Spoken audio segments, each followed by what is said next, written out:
Well, hello and welcome to another edition of Health Solutions with Shawn and Janet Needham, where Team Needham discusses everything healthcare. I'm your host, Shawn Needham, and I am super excited to have Brad Pitzele on our podcast today to talk about oxygen therapy and red light therapy. So, Brad, welcome to our show. Thank you so much. I appreciate it, Shawn. Yeah. So, tell us a little bit about how you got here, a little bit about the history of how you got into oxygen therapy and red light therapy. You bet. So I had a lot of chronic health conditions throughout my life, weird, strange things that would kind of come and go. Some things lasted longer than others, but none that were too debilitating until around 2011, I want to say. I started to develop arthritis, was going down the traditional medical pathway. They put me on some medicines that would help for a while before they'd wear off, and I was kind of in a worse place. And then some of the side effects of those medications is a higher risk of cancer, particularly melanoma. A couple of years into using them, I developed melanoma. And so I kind of knew that those weren't going to be the solution for me. I went back to my rheumatologist and said, "What do we do?" And he said, "I think we just keep trying more of the same." And that's when I was like, well, I don't like either of these options, getting off of the drugs, and dying a painful death of autoimmunity, or staying on them and dying from cancer. Neither sounded great. So I'm going to go out of my own way and find a third way. And so then I was kind of wandering through the wellness jungle, if you will, for a few years, trying to figure out what the heck I had and trying different modalities and diet changes and supplements. And eventually, a doctor diagnosed me with Lyme disease, and he also recommended I try exercise with oxygen therapy, or EWOT. And so I started to research oxygen therapies, and there was a lot of hyperbole in the marketplace, and I guess I didn't feel really comfortable with what was being sold out there at the time.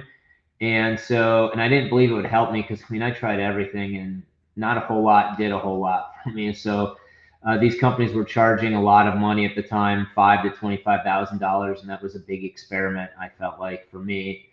And so I made my own, and I started to get better. And the doctor noticed, and he asked me who I bought the EWOT system from so he could tell his patients.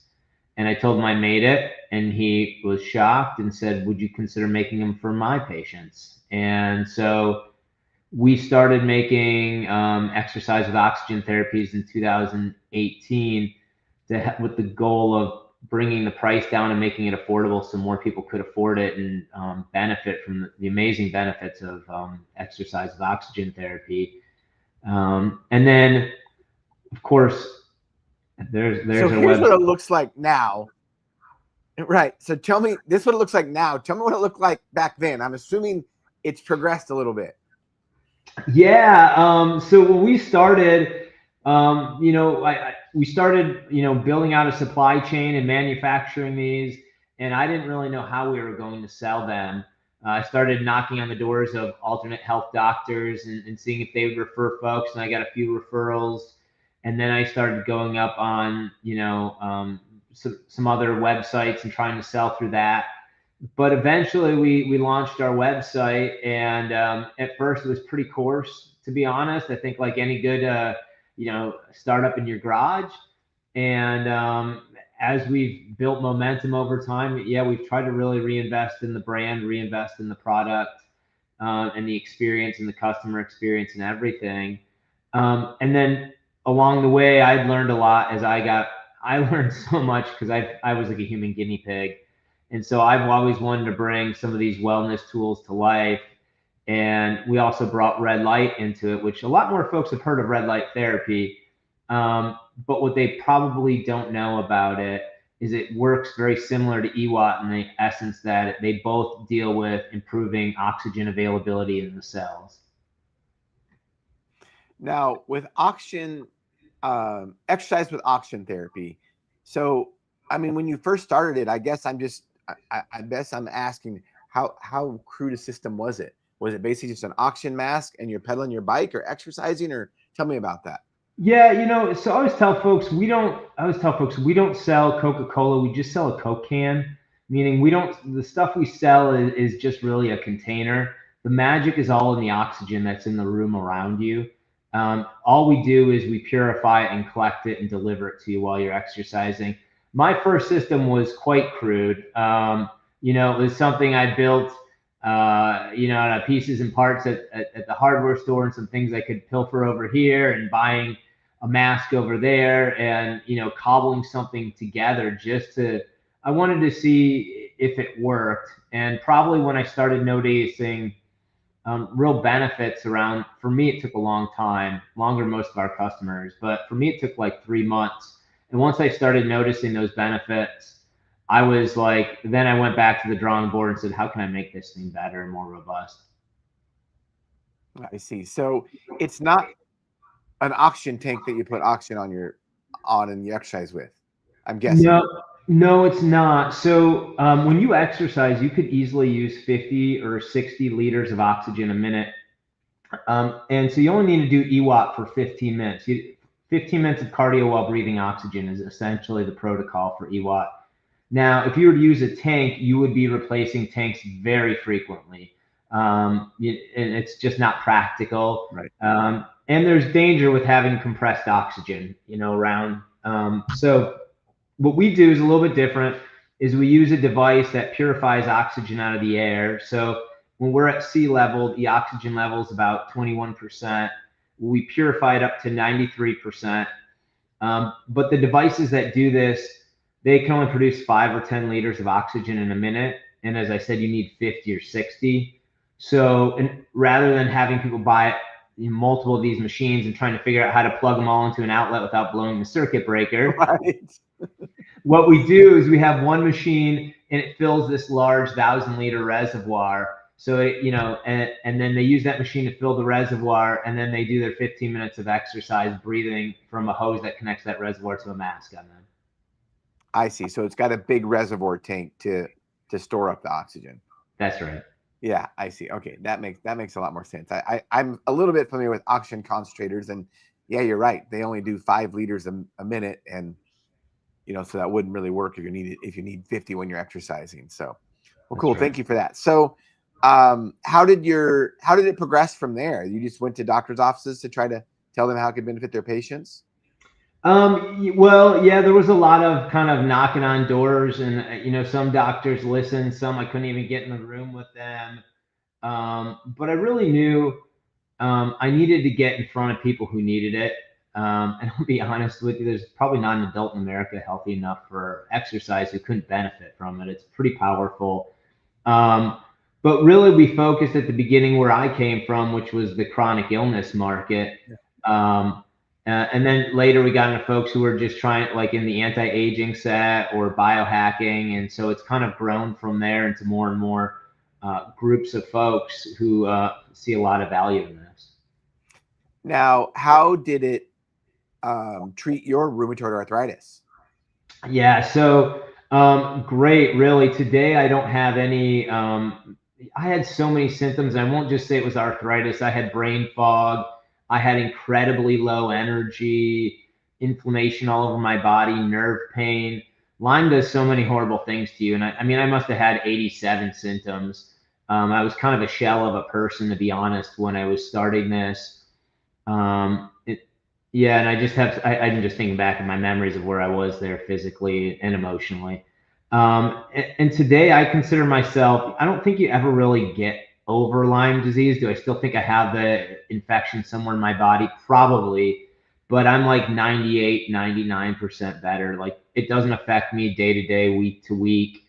About once or twice a year, there'll be a rainy day and I'll feel a little ache in a finger and be like, oh, it's that arthritis. And then an hour later, I'll realize that it's gone away and I'd forgotten all about it. And, you know, it got to about a 2 on the pain scale sort of thing, just enough to remind me that it could be there if I don't take care of myself. But I've really gone back to, I won't say life before, I'd say even better than before, because I just have so much energy and I'm so clear headed and I'm just able to do so many things that even in my 30s, I wasn't able to do. So I want to back up a little bit about your story about how when you started down the traditional medical route and, you know, taking pharmaceuticals and, you know, as a pharmacist, I mean, my eyes have been opened up the last 30 years, and especially the last 5 or 6 years Right. on, just the way we treat disease. And, your story is just a perfect example. I mean, to think, Brad, that we give drugs that cause cancer is just, it's archaic. Yet we do it, and it's Yeah. standard of care. And we Yes. accept that. Well, and it's even worse when I dug into it. So the drugs I would take effectively turn your immune system off.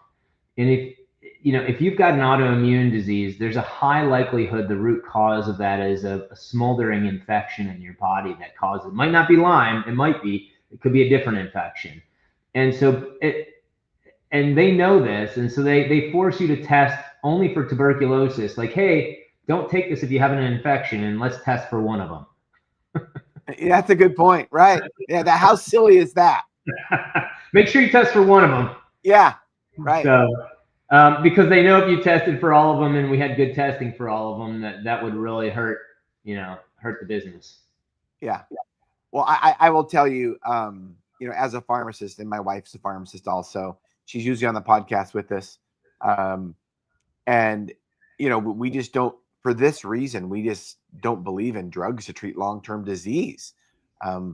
Just like your story, you got to find out the root cause, Right. and make some other lifestyle changes. You don't want to take a poison that's going to cause you cancer. I mean, seriously. You're right. And there's older drugs that have been around a long time and battle tested, and they can, use in smart ways. They can be helpful. I'm not someone who'd throw all the baby out with the bathwater, but Yeah. there's a lot of stuff that, so Yeah. you gotta be a smart consumer. I'll say that. Exactly. And that's one of our goals of this podcast is to educate and empower individuals to take charge of their own health. Yeah. That's the only way we're going to make America healthy. It's not going to be from the top down. It's got to be from the bottom up. Consumers need to take charge of their own health. That's just absolutely right. If you don't own it, no one's going to own it for you. And there's a pharmaceutical salesperson walking in their office right now, giving them the talking points on what to tell you. So, and it may help. It may be helpful. I can't say it won't, but make sure you do your own research, because those are just talking points from a salesperson, and there's more behind the cover. Some could be good, some could be bad, but you've got to be educated. Exactly. So with exercise, I just drew a blank. EWOT, Exercise and oxygen therapy. Yes. So you do it once a day, 15 minutes a day for once a day, every day. What's the typical protocol? So you do 15-minute session. My preference is if you can do 3 to 5 times a week, you're going to get optimal results. But we have people who are starting out very sick and they can only do it once or twice a week. I'd love to tell your listeners a bit about some of the benefits, if that's okay. Oh, please go. So here's the amazing thing. As you age, as one of the things I learned, every year past age 25, your body loses 1% of its ability to utilize oxygen every year. So by the time you get to 50, you've lost 25% of your body's ability to utilize oxygen. And oxygen is the gating factor for energy production for all of us. And so that's not just about being awake and alert. It's about your heart working at its best, your brain working at its best, your liver, your skin, everything. And so a gentleman did this research on EWOT in the 1960s and 70s. He was a prolific inventor. He invented the scanning electron microscope and commercialized TVs. And somehow he got onto this and the anti-cancer properties of oxygen, which are in and of themselves fascinating. And he discovered that by having people do this protocol, he was able to open up the microvessels, your capillaries, which start to swell shut as we age from what we now refer to as inflammaging, and reestablish more youthful blood flow. So reverse that 1% a year. So he had elderly folks do it just a handful of times, and they came back weeks and weeks later, and that normal blood flow had reestablished. So when you have this inflammation, when you have low oxygen, you have inflammation. So you can't have low oxygen without inflammation, and you can't have inflammation without low oxygen. And we all know, as we're talking about root cause here, root cause at the root of almost every chronic health condition that we face in the Western world is inflammation, runaway inflammation. So wherever you're having that inflammation, you have low oxygen. So this reestablishes it, therefore helping turn down and eventually turn off that inflammation, excessive inflammation, and helping re-energize the cells. So when your cells run out of oxygen, they go from aerobic respiration, meaning producing energy using oxygen, to anaerobic respiration, where they just burn sugar in the absence of oxygen. And that's like a life support mode. The cell can only produce about 5% of the energy it could with oxygen when it's deprived. And it produces lactic acid and all these toxins, or metabolic waste rather, and they build up inside the cell wall, and it won't take the trash out because it's in this survival mode. But then when you flood your body with oxygen, you basically reopen those detox pathways, you re-energize those cells.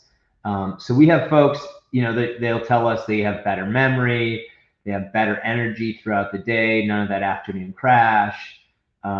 They sleep better at night, pain and inflammation is going away.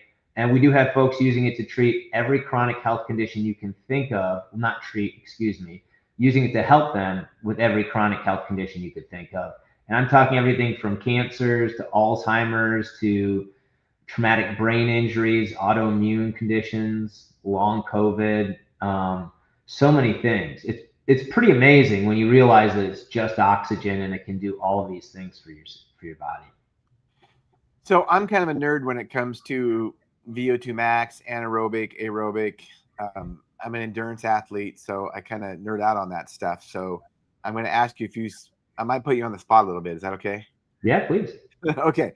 So kind of what you're talking about, as we age and we can't deliver oxygen as much and it drops 25%, you're talking about basically our VO2 max goes down 25%. Is that kind of what you're talking about? A little bit different. So your VO2 max is the maximum utilization. How much oxygen can you take in through your lungs in a minute? And by the way, EWOT will help with that. There's a bunch of research. Olympic athletes used it, and I think the research shows that anywhere between 4 and 12% improvements in VO2 max, which is meaningful. No, that's huge. Right. But it's a little bit different. If we think about our circulatory system, at the finest ends of it, you get down to a capillary, which is thinner than a human hair.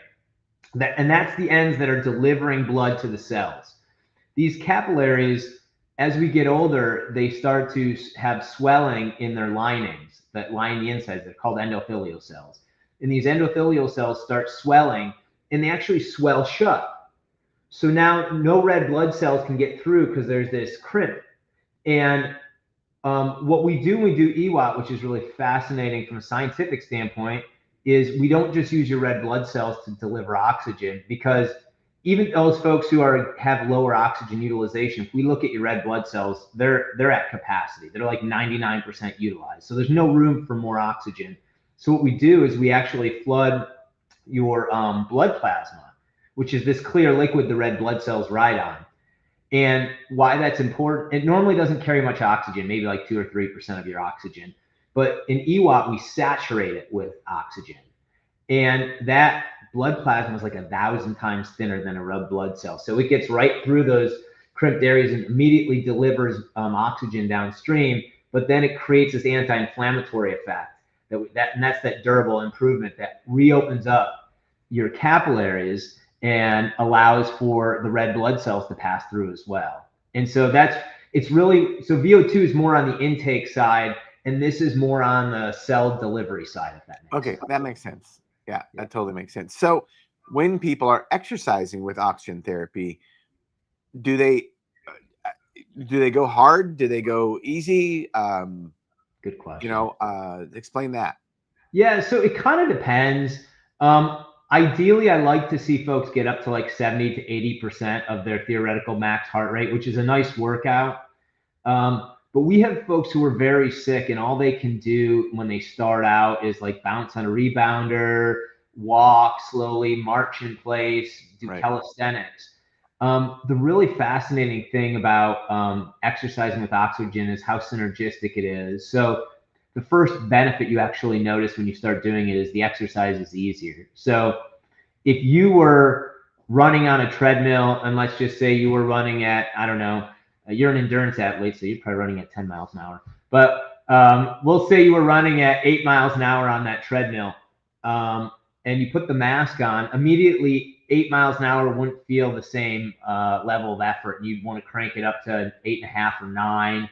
And then in a few weeks, you crank it up again, and so on and so forth. So your endurance really improves very quickly because oxygen's the gating factor in how much exercise you can do. And so when you're breathing in, 4.5 times the oxygen in every breath, your body's able to do more. And so just like you would start any program, you progress into it. That's Start right. out where you're at and progress into it. That's absolutely right. Perfection is the enemy of progress. So we start where we're at, and you kind of naturally start where you can, and then you're kind of like, okay, this is too easy, and you naturally kind of go up the stair steps by time. Yeah, that totally makes sense. So tell us a little bit about red light therapy. Where does red light therapy come into play with this? So red light therapy is really fascinating. Your audience has heard a lot about it and the benefits over time, or even a little bit about it. It does everything from improve skin, helps skin look younger and rejuvenate. It helps with deeper tissues. It helps with muscles and arthritic pains. It helps with brain health. It helps with bone regeneration.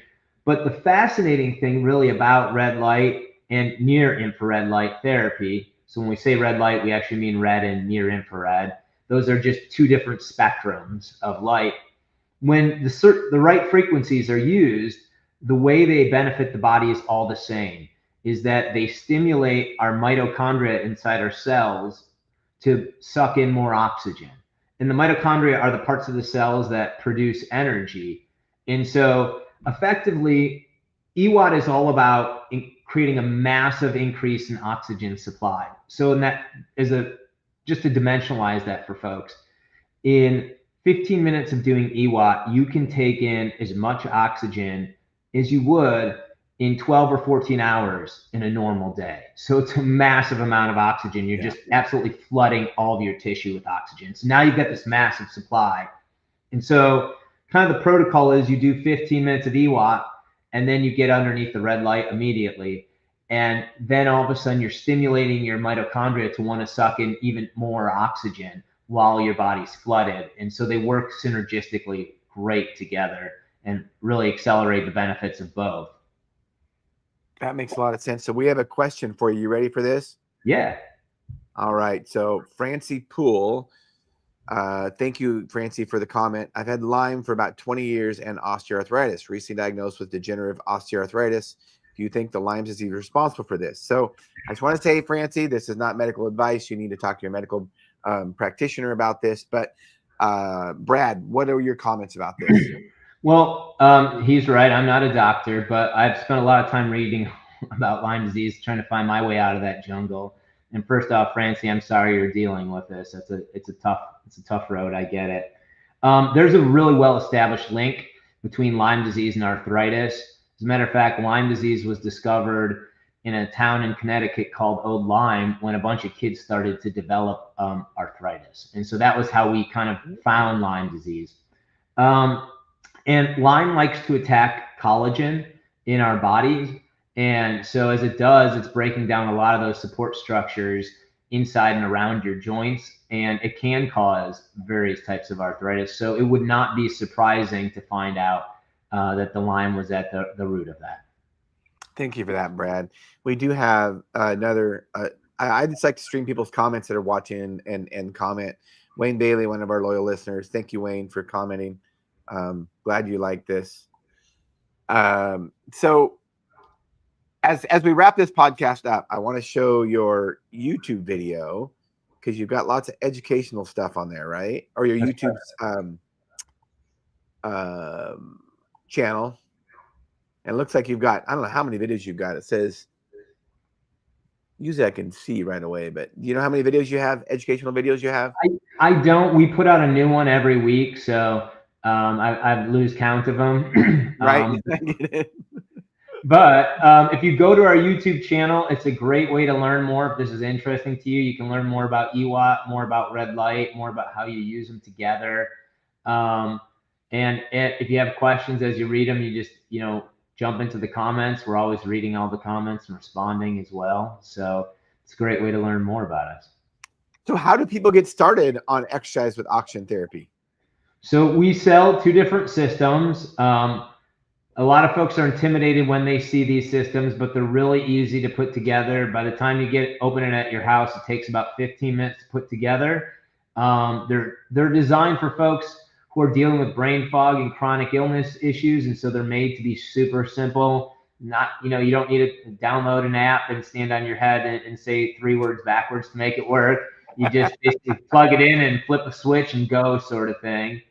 And we provide all the information on protocols and everything else, and we also provide support because people need support when they're getting up and going on something like this. So you can always reach out to us via email or phone call, and like I said, through the comments in YouTube, and we'll always respond to our customers and help them get going. But it's actually pretty simple. It's as simple as you're gonna turn on a machine that fills up this reservoir. You're gonna put a mask on your face and do 15 minutes of cardio, and you've just done your first EWOT session. And it's as simple as that. And what's the lifespan of the machine? They last a long time. We've had ours in the field since 2018, and I'm still waiting for our first customer to come back and say they've worn theirs out. So they just kind of go and go, to be honest with you. So I won't say once in a lifetime. If you got younger viewers, it's possible they may need another one at some point, but once in a real long time. And what are other than the disposables like the tubing and the mask and stuff that you might have to replace, what's some other maintenance items on it? Yep, there's a filter on the machine, an air filter, and you probably need to replace that. Depends on how dusty your environment is, but our customers, it seems like it's 18 to 24 months. The filter's $30. Other than that, really, it's just the mask, and that's probably about every 18 to 24 months as, it gets a little bit dirty from you sweating in it and everything else. You can clean it with warm, soapy water, but after a while, sometimes people just want a new one, obviously. So other than that, it's just kind of, it just runs and runs. And same thing with the red lights. There's no real maintenance whatsoever on the red lights. You just plug them in and they run. Right. Thousands of hours, sort of thing. So final question, Brad, what do you have a passion for? I have a passion for helping people who are in a situation like I was. That's why I started this. It was kind of an act of gratitude, of giving back to the people who are dealing with chronic health challenges. Because when I was in that space, it was pretty lonely, and I felt like I was dropped in the jungle and I had to find my way out. And so actually my favorite things every day are when I get calls from customers and they tell me about their turnaround experience. That means the most to me. That's really cool. That's awesome. Well, Brad, you'd help us realize our goal of our podcast, which is to educate and empower individuals to take charge of their own health. So thank you so much for doing that. Thank you. I appreciate the time. And listeners and viewers, thank you for tuning in to Health Solutions with Shawn and Janet Needham. Tune in Thursday to our midweek podcast, 8 a.m. to 9 a.m. Pacific Standard Time. Thank you.